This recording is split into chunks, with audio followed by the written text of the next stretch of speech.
Sveiki, čia Lempiniai. Labas vakaras. Ir šiandien atvykome į Panevėžį pažiūrėti Europos taurės rungtynių tarp Panevėžio Lietkabelio ir Atėnų Panionės.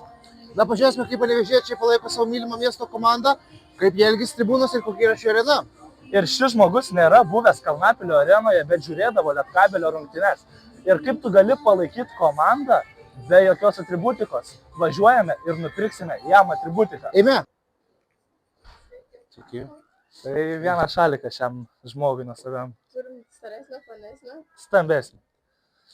Sak, žmogus irgi nekūdas. Kortelė. Tai. Čia jum. Ačiū labai.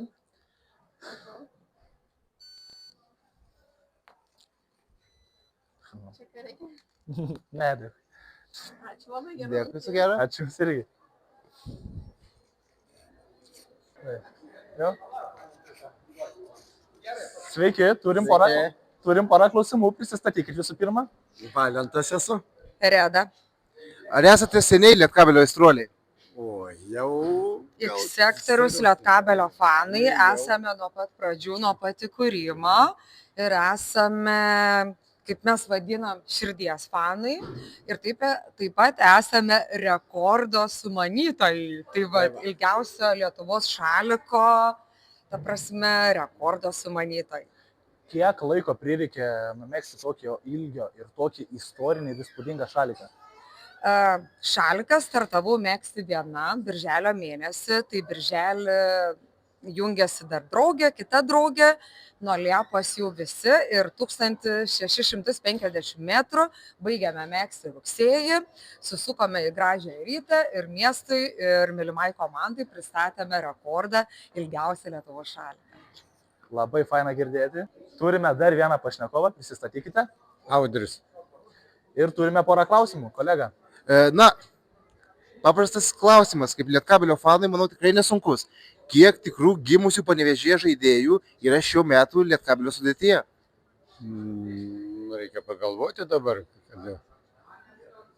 Klausimus, ar iš vis, ar nors vienas yra. Galiu išduoti, vienas yra. Tai vienas. Maldūnas.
Nu tai ką, jau atėjome rungtynės?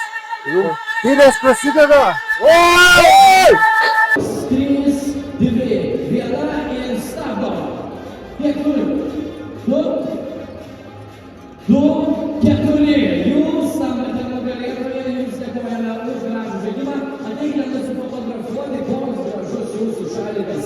Jeigu jūs norite turėti tokį gražų šaliką, galbūt čia priminsiu, jog visą tai įsigyti mūsų komandos atributiką galite. Arenos foje esančioje atributikos parduotuvėje šį žaidimą mums naudoja senas vietos pilotukas Kalnapilio Panionės.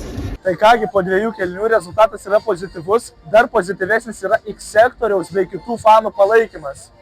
Puikiai fanai aktyviai palaiko, jungiasi ir ką kolega komentarą gal gali duoti? Neblogai, rungtynės tenkina. Paskutinį mačą namuose Europos taurėje panevėžiečiai stengiasi iškovoti, paduoti pergalę savo miestui. Tai tikim. Tikim ir žiūrim, kaip baigsis šios rungtynės. Let's go! Na ir sutikome Lietkabelio aistruolę. Sveiki. Sveiki. Iš kur atvykote, iš Panevėžėti vietinį? Aš iš Trakiškio kaimo, iš Mėžiškų seniūnijos, jau čia gal 6 metai sezonijų mano nuolatinį bilietą turėdavo, dabar prie X sektoriaus jau 2 metai. Oho, tai ištikimo Lietkabelio aistruolė. Taigi pasigavome patį Lietkabelio komunikacijos vadovą. Sveiki, Benediktai. Sveiki, labai malonu, kad mane pasigavo. Tai norėtume paklausti, gal netgi iš pradžių pabandyti prigauti. Vis tiek, kaip žmogų iš Lietkabelio, ar įvardintum, kiek panevėžiečių tikrų dabar yra Lietkabelio sudėtyje? Tikrų panevėžiečių, aš skaityčiau, kad kokie 4 jau gal yra. Pabandytum įvardinti? Tai Gabas, aišku, yra. Manau, kad trenerį Čianaką galim irgi priskaičiuoti. Vitenis čia daug metų irgi galima skaityti. Ir dar kas nors. Na, jeigu tai pritempinėjant, tai išvis visą komandą galim pritempti. Taip, bet kiek iš Panevėžio žaidėjų? Iš Panevėžio Gabrielis Maldūnas, tik vienintelis, o daugiau Rupštavičius išvažiavo. Taip. Visiškai teisingai. Šalia mūsų yra X sektorių įkūrėjas.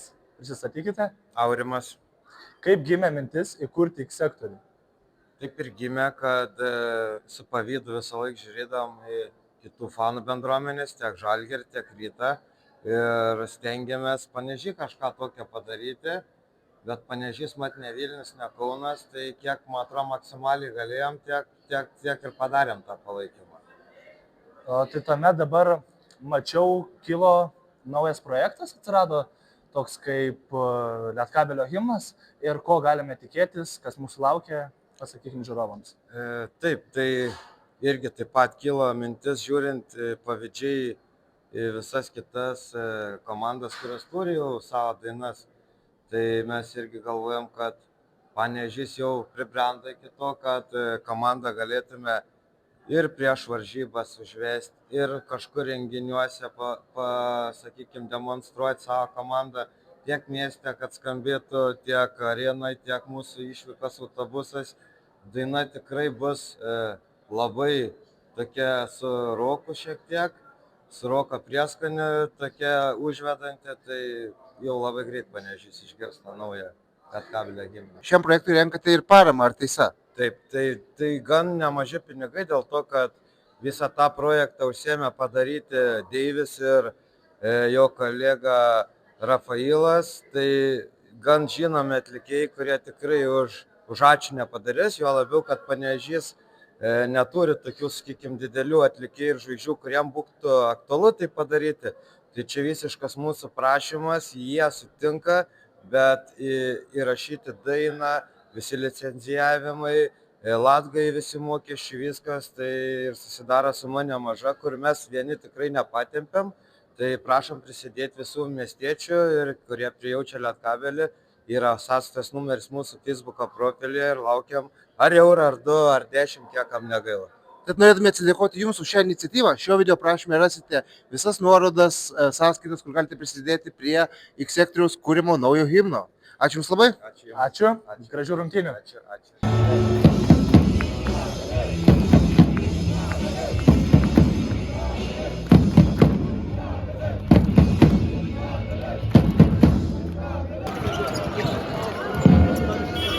Rungtynes sezono 89-62 laimi Panevėžio Lietkabelį.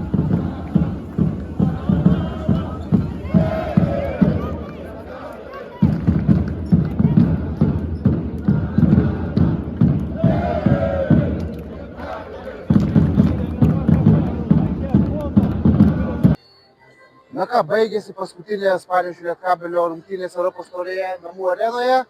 Paskutinė įspūdinga pergalė 89-62. Atmosfera puikiai tribūnos užvedė komandą pergaliai. Tikrai jaučiu gerą emociją palyginus šią areną. O aš pabaigai noriu pasakyti, kad žmonės paliksime aprašyme, kur galite paaukoti pinigus dėl Lietkabelio himno, prisidėti prie jo. Ir panevėžiečiai, rinkitės į areną, nes ši komanda dėl jūsų daro daug. Ate. Iki.